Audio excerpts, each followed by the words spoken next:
Alright, welcome back YouTube. Quick video on the radio install. I sent my CDR 220 out to Becker Radio for a refurbish because because the face wasn't making any display anymore, and just got it back the other day. It's the first opportunity I've had to get the radio put in, and as an added bonus, we are also going to be installing this Bluetooth adapter. And yes, I know Becker Radio can do that, also do internal for $175, and it just comes up, and it's a much simpler thing. But honestly, I had purchased this adapter for a CDR 210 out of another 99 that I'm working on, that actually belongs to the engine build, Boxster. Tried to make it work just so I had something to listen to in the meantime while my radio was away at Becker. Becker only had it for about, well, they didn't have it for 2 weeks, but the turnaround was about 2 weeks. I sent it out to them and I had it back within 2 weeks, so highly recommend them. It's a little pricier than, you know, upgrading your radio or doing some of the other stuff, but I kind of wanted to keep things original, so thought I'd shoot a quick video of me installing this, and then also seeing if we can get the Bluetooth to work in the CDR 220. As far as removal goes, there's a million videos out there on how to remove a radio, but basically you have two of these keys that get inserted flat side towards the side of the radio, and they push out on a couple of blue tabs in the hole, and they give you something to pull on to extract the radio. Now, if your radio, like mine, has been in there for 22, 23 years, you're not going to find this an easy task.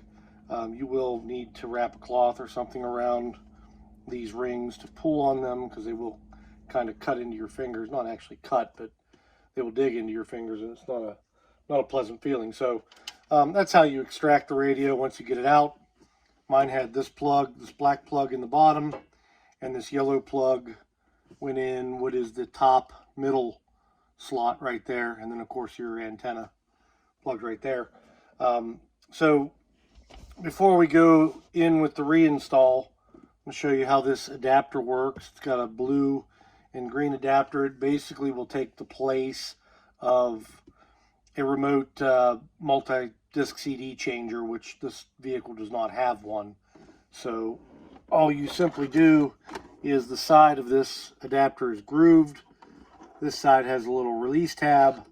The two simply join together somehow like that, and make one plug.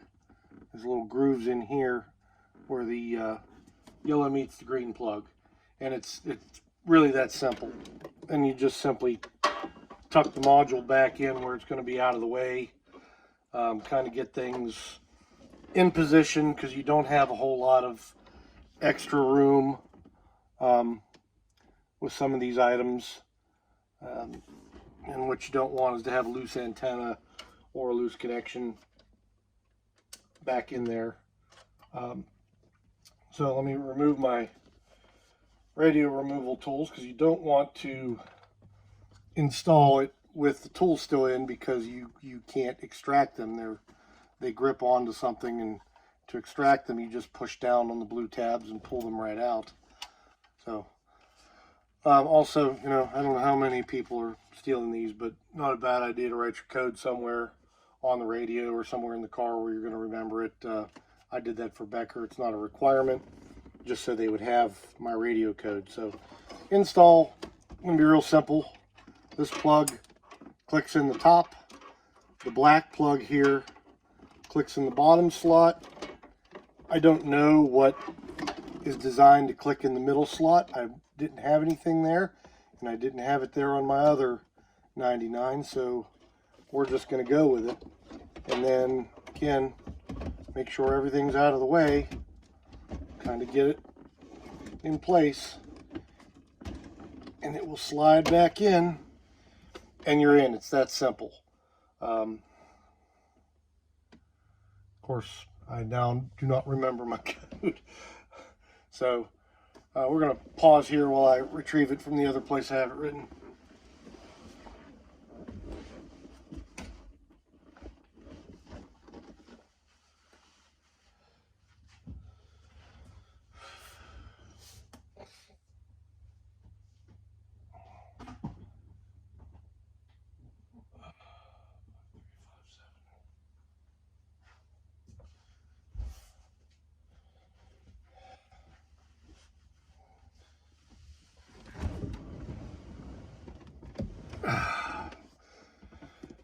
All right, and we're back. Just gonna go key on here, turn the radio on. It's asking for a code, so that would be, and we're on. So the next step in this process, turn that down so we don't get any YouTube violations. I believe the next process, you have to turn auxiliary on in this radio. To do that, I believe you hold DP button in.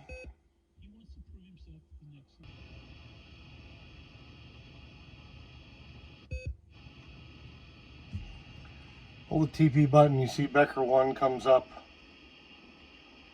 And I think you can just scroll through it. Type 4462.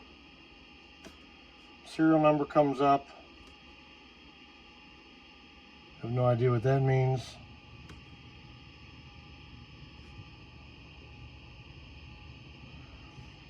Auxiliary off. This is the screen we want. We want the auxiliary to be turned on. CD is obviously going to be on, and that should do it.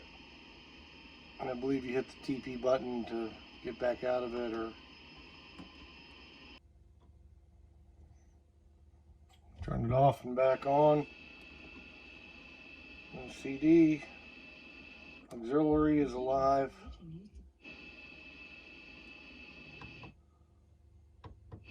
Mute works. Scan works. Band is FM. So that works as well. Again, we don't want to have too much volume. So you see that source, we have auxiliary. We're going to turn that to auxiliary, and I'm going to hopefully pair my phone, which I can't show you because my phone is actually my camera. So I will, I'm going to turn this off, see that it works, and then I'll turn the camera back on, show it working, and maybe film another pairing mode and insert it right here. All right, going to shoot a little insert here. Didn't realize when the camera was sitting in the passenger seat that you had trouble seeing the screen of the radio. So I want to go over a couple quick things. The first of which is how to turn on the auxiliary with this Becker CDR 220, and that is press and hold this button right here, the TP button, and it'll, if you're on an FM dial, it'll start scanning, but just hold it. It'll come up Becker 1, as you see here, and then use your knob, rotate left, and this is a place where you can find serial number to the radio, some other bits of information. What you're looking for is where it says auxiliary, right here. And you notice it says auxiliary off.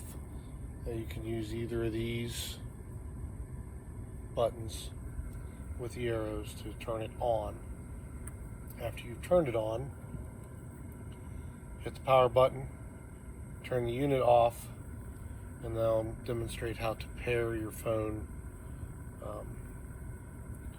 to this device. Actually, my work phone already found the Bluetooth device, this Bluetooth 5908, So we're going to turn it on, and then we're going to have to select auxiliary by source, S being for source, and go back to the phone, choose the device, and there it's connected. So to show you it's connected, I just pulled up one of my other videos. We'll start playing that. You'll hear vehicles, the engine I've been putting together.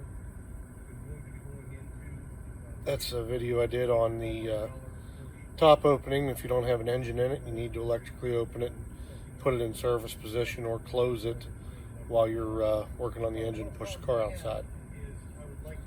So figured I'd use that.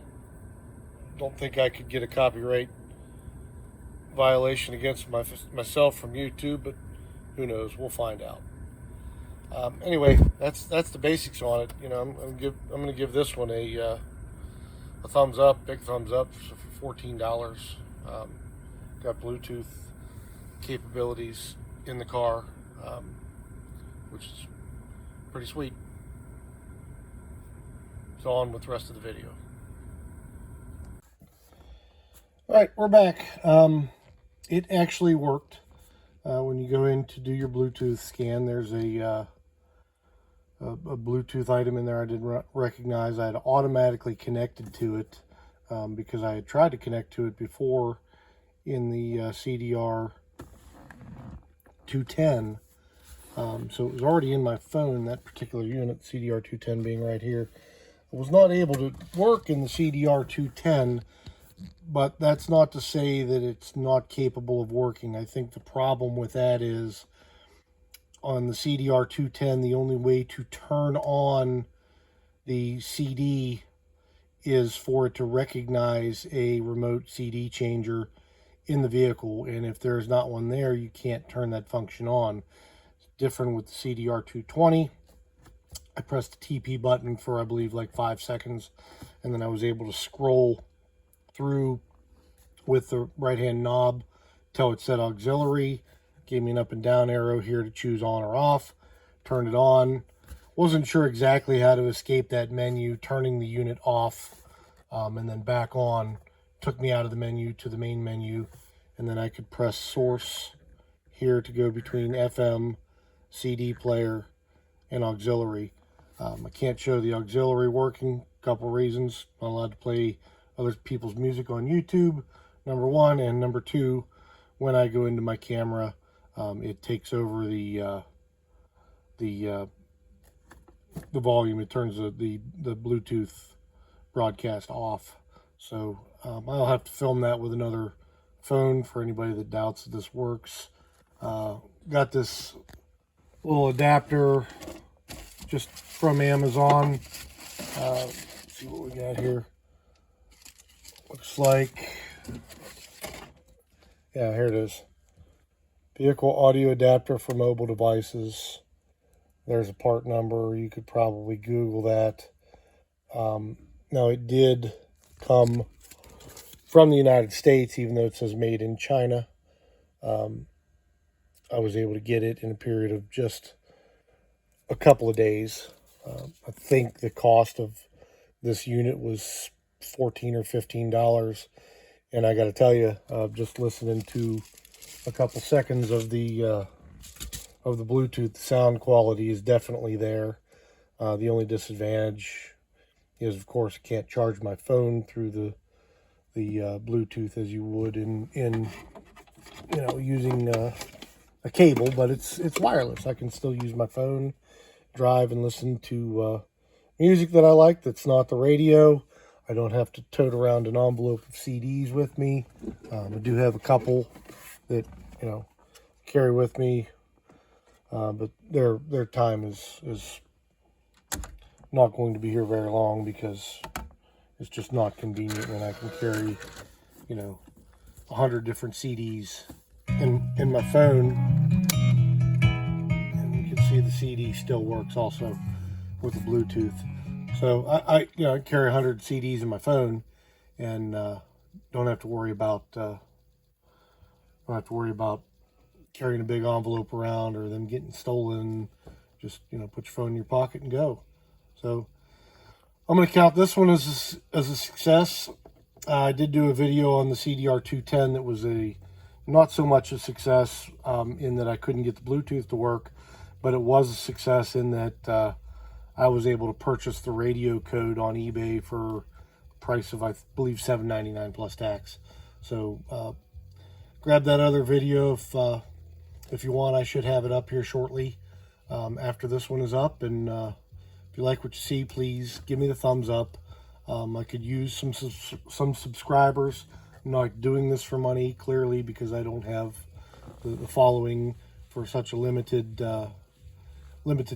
scope of content. But anybody interested in seeing that 2.7 liter that we're building for the 99 Boxster, suggest you to tune in, or anybody that's trying to do an IMS bearing on a 2.5, 2.7, 3.4, any of those, maybe not 3.4, don't quote me on that one, but there's a couple interesting videos on that as well. And we're going to watch the car slowly go back together.